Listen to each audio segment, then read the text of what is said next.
बुत परस्ती खुदा से अदावत है।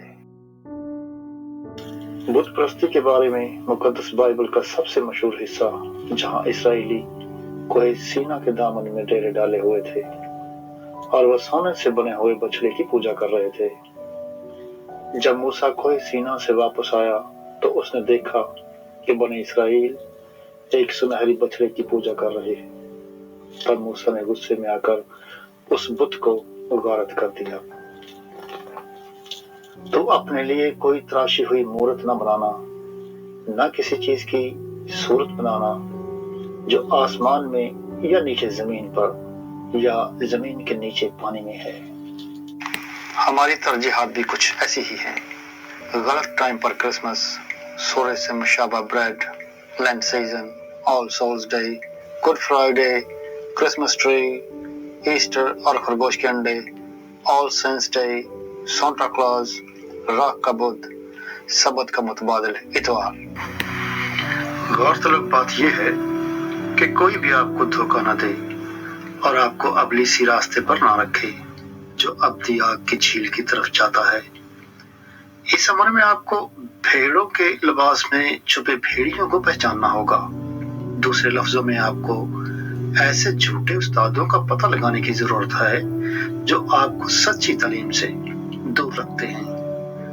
आपको उन अज़ाफी रसूमात को खत्म करने की जरूरत है जो खुदा के मुकद्दस कलाम में मज़कूर नहीं है, क्योंकि वो खुदा की तरफ से नहीं बल्कि इंसान साख्ता है जो आपकी इबादत गाहों में राइज हैं। इस उलझन को सुलझाने और यकीनी बनाने के लिए थोड़ी तहकीक के लिए आगे बढ़ें और मंदरजा झैल 3 नुकात की रोशनी में खुद जांच पड़ताल कर लें। उन रस्मात की कदीम यूनानी मज़ाहब के साथ कोई ममासलत तो नहीं है और ना ही उनका कोई इत्तेहाद है।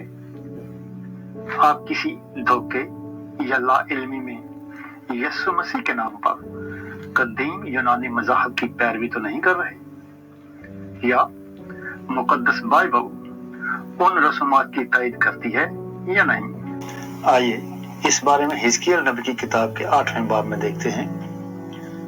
तब वो मुझे खुदावंद के घर के शिमाली फाटक पर लाया और क्या देखता हूँ कि वहां औरतें बैठी तमूज पर नोहा कर रही हैं। तब उसने मुझे फरमाया, आय आदमजाद, क्या तूने ये देखा है? तू अभी इनसे भी बड़ी मकरूहात देखेगा। आज के इस वक्त में तमूज देवता की मौत पर 40 दिनों का नोहा और राख क्यों? और क्या ये वही मकरूहात नहीं है जो आज हम देख रहे हैं? क्या इस तमूजी नोहा की खातिर आपको यीशु मसीह का चेहरा नहीं दिखाया जाता? क्या मसीह यीशु ने 40 दिन की बेअबानी आजमाइश में अपने सर मुबारक में राख डाली या अपने लोगों को ऐसा करने का हुक्म दिया हो? तो फिर हम क्यों ऐसा करते हैं? वैसे भी मसीह यीशु की बेअबानी आजमाइश और क़यामतुल मसीह का साथ साथ 1 महीने के अंदर मनाया जाना मुमकिन नहीं है। यहाँ वाज़ह रहे कि बेअबानी आजमाइश का वाक़या मसीह यीशु की खिदमत का शुरू है, जबकि क़यामतुल मसीह उनकी ज़मीनी खिदमत का इख्तिताम है। इन दोनों वाक़यात के दरमियानी 3 साल मुद्दत को पसे पर्दा नहीं डाल सकते। जरा गौर कीजिए, क्या हम खुदावंद को खुश कर रहे हैं या उसके गज़ब को और भड़का रहे हैं? इसी बाब की 18वीं आयत में खुदावंद यूं फरमाता है, बस मैं भी कहर से पेश आऊंगा, मेरी आंख रियायत ना करेगी और मैं हरगिज रहम ना करूंगा, और अगरचे वो चिल्ला चिल्ला कर मेरे कानों में आह नाला करें तो भी मैं उनकी ना सुनूंगा।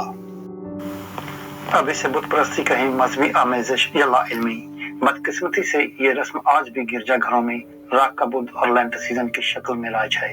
मजीद ये कि उन्होंने सबत को इतवार, हैप्पी क्रिसमस को सीजन ग्रीटिंग्स और क़यामतुल मसीह को ईस्टर एक यूनानी देवी के नाम से मंसूब कर रखा है। और ये बेफायदा मेरी परस्तिश करते हैं क्योंकि इंसानी अहकाम की तालीम देते हैं। तुम खुदा के हुक्म को तर्क करके आदमियों की रवायत को कायम रखते हो। इन आयात को पढ़ने के बाद आप तसव्वुर कर सकते हैं कि ये सब इबादतें कहाँ जा रही हैं। खुदावंद अपने खुदा से अदावत मत रखें, सिर्फ उसी की रूह और सच्चाई से इबादत करें जिस तरह वो चाहता है, क्योंकि آپ اس کے چنے ہوئے لوگ ہیں۔